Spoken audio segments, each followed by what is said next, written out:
क्या होता है क्वारंटाइन। लेकिन इससे पहले हम आपको इसका अर्थ समझा देते हैं कि क्वारंटाइन दरअसल उन लोगों पर लगाए गए उस प्रतिबंध को कहा जाता है जिनसे किसी बीमारी के फैलने का खतरा होता है। ऐसे लोगों को एक जगह पर बंद कर दिया जाता है। इस दौरान उन्हें किसी से मिलने जुलने बाहर निकलने तक की इजाज़त नहीं होती। इसी तरह का प्रतिबंध अक्सर उन बीमारियों से ग्रसित मरीजों पर लगाया जाता है जो कम्युनिकेबल डिजीज होते हैं। इसका अर्थ है कि एक व्यक्ति से दूसरे व्यक्ति में होने वाली बीमारी। इसको मेडिकल आइसोलेशन या कार्डन सैनिटायर भी कहा जाता है। कार्डन सैनिटायर का अर्थ लोगों को एक ही सीमा के अंदर रहने की इजाज़त होती है, उसके बाहर वो नहीं निकल सकते। यदि ऐसे लोगों को बाहर आम लोगों की तरह ही खुला छोड़ दिया जाए तो ये हजारों लोगों तक उस बीमारी का प्रसार कर सकते हैं। ऐसे में क्वारंटाइन एहतियात के तौर पर किसी मरीज पर लगाया गया प्रतिबंध भी है। आपको जानकर यह हैरत हो सकता है, लेकिन ये सच है कि इंसान के अलावा जानवरों पर भी लागू होता है। कहाँ से आया क्वारंटाइन शब्द। क्वारंटाइन शब्द दरअसल क्वारटेना यानी से आया, जो कि वेनेशियन भाषा का शब्द है। इसका अर्थ है 40 दिन होता है। 1348 से 1362 के दौरान प्लेग से यूरोप की 30% आबादी के मौत के मुंह में समा गई थी। इसके बाद 1377 में क्रोशिया सिटी स्टेट ऑफ प्रोक्स ने अपने यहाँ आने वाले जहाज़ों और उन पर मौजूद लोगों को एक द्वीप पर 30 दिनों तक अलग रहने का आदेश जारी किया था। इस दौरान ध्यान दिया जाता है किसी व्यक्ति में प्लेग के लक्षण तो नहीं है। 1448 में इसी क्वारंटाइन के समय को 40 दिन कर दिया गया बढ़ाकर। जब तक ये 30 दिनों तक था तो उनको टाइन कहा जाता था। जब 40 दिनों का हुआ तो इसे क्वारंटाइन कहा जाने लगा। यहीं से यह इस शब्द की उत्पत्ति भी हुई। 40 दिनों के क्वारंटाइन का असर उस वक्त साफ दिखाई देने लगा। इससे प्लेग काफ़ी हद तक काबू पा लिया जा गया। उस वक्त प्लेग के रोगी की लगभग 37 दिनों के अंदर ही मौत हो जाती थी। 7वीं शताब्दी की लिखी किताब में भी जिक्र है क्वारंटाइन का। 7वीं शताब्दी में लिखी गई किताब में भी मिलता है। इसको लेविटिकस लेविटिकस ने लिखा था। इसको लेविटिकस बिबिलिकल बुक ऑफ लेविटिकस ने लिखा था। इसमें बीमारी व्यक्ति को दूसरों से अलग करने का जिक्र किया गया था। इस किताब में शरीर पर सफ़ेद दाग बनने पर बीमार व्यक्ति को 7 दिनों के लिए अलग कर दिया जाता था। 7 दिनों के बाद मरीज की जांच की जाती थी। यदि इस दौरान उसमें कोई फ़ायदा न हो तो उसको दोबारा 7 दिनों के लिए अलग रखा जाता था। इस्लामिक इतिहास में चेचक उभरने पर मरीज को कुछ दिनों के लिए अलग रखने का जिक्र मिलता है। 706 से 707 में छठे अल वालिद ने सीरिया के दमश्क अस्पताल का निर्माण करवाया था। उन्होंने आदेश दिया था कि चेचक के मरीजों को अस्पताल में दूसरों से अलग रखा जाए। 1431 में इस बीमारी से ग्रसित मरीजों को अलग रखने की शुरुआत उस समय अनिवार्य तौर पर हुई जब बीमारी तेजी से फैलने लगता था। ये है कोरोना वायरस का संरचना। निगेटिव रिपोर्ट के बाद भी क्वारंटाइन रहें। थर्मल स्क्रीन से संतुष्ट न हों, डॉक्टर की सलाह मानें, शारीरिक दूरी बनाए रखें और भ्रांतियों पर ध्यान न दें।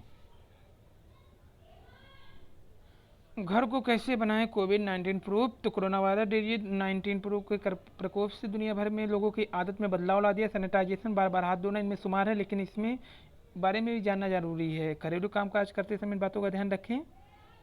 बाहर से घर लौटते या खरीदारी या व्यायाम करने के बाद तत्काल हाथ धुलें। डिशवेयर को लोड करने के बाद, क्योंकि हो सकता है प्लेट खाली होने के बाद या पहले से संक्रमित हो। गंदे हाथ कटलरी को संक्रमित कर सकते, इसलिए खाना खाने की कोई भी सामान लेने से पहले भी, ताकि ग्लास, मग, क्रॉकरी, कटलरी को संक्रमित होने से बचा सकें। सफाई के लिए गंदे कपड़े निकालने और साफ कपड़े लेने से पहले, जहाँ तक संभव हो चेहरा छूने से पहले, खासकर यदि घर लौटे हो तो। यदि आप कहीं से कार से आए हैं तो घर का सामान छूने से पहले इसके लिए कार में एंटीबैक्टीरियल वाइप्स रखें। फैब्रिक कंडीशनर से करें तौबा। यह कि भी फैब्रिक सॉफ्टनर या कंडीशनर कपड़ों को सुगंधित तथा मुलायम बनाते हैं, लेकिन उस पर भी एक अदृश्य परत भी छोड़ना है। जब आप कपड़े पहनते हैं तो आप तक पहुंच जाता है, भले ही थोड़ा अटपटा लगे, लेकिन फैब्रिक सॉफ्टनर को छोड़ने से पहले धूल के कणों की संख्या कम होती है। त्वचा की पपड़ी हटाते रहें। सप्ताह में 1-2 बार त्वचा की पपड़ी एब्रेसिव स्पंज से निकालते रहे, ताकि डेड स्किन निकल जाए और आपकी त्वचा फ्रेश रहे। इसका फ़ायदा यह होगा कि धूल को भी आप दूर रख सकते हैं। महीने में एक बार सीलिंग और दीवार को वैक्यूम करें। बैम्बू टॉयलेट रोल का इस्तेमाल करें।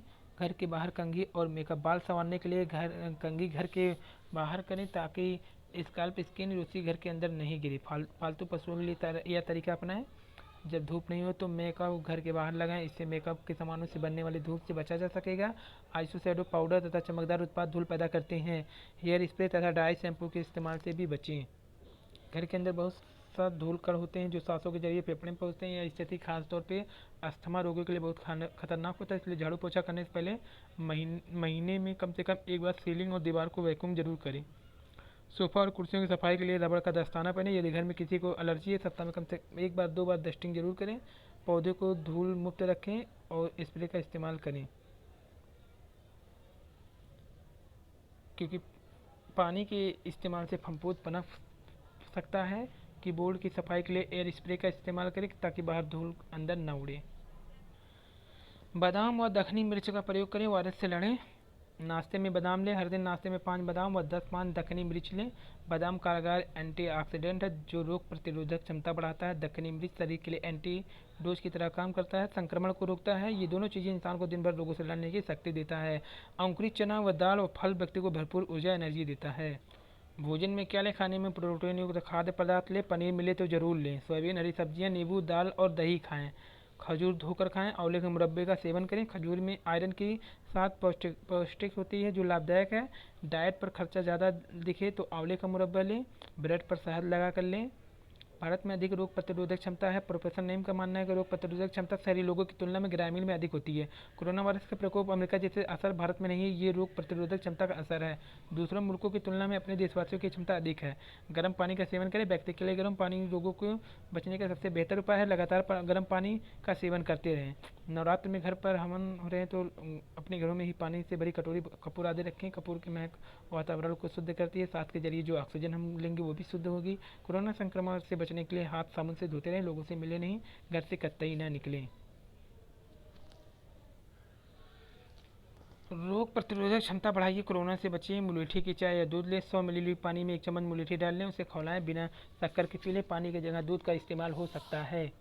सहजन, जिसे ड्राई मिस्टिक भी कहते हैं, इसमें प्रचुर मात्रा में विटामिन ए रहता है। यह एंटीवायरस है। इसको सब्जी बनाकर दाल में डालकर खाने से वायरस खत्म होगा। कुमड़े का बीज इम्यूनिटी बूस्टर है। बीज का पाउडर बना करके रोजाना रात को सोते समय खा लीजिए, फिर सौंफ के साथ बीज चबा कर भी खाया जा सकता है।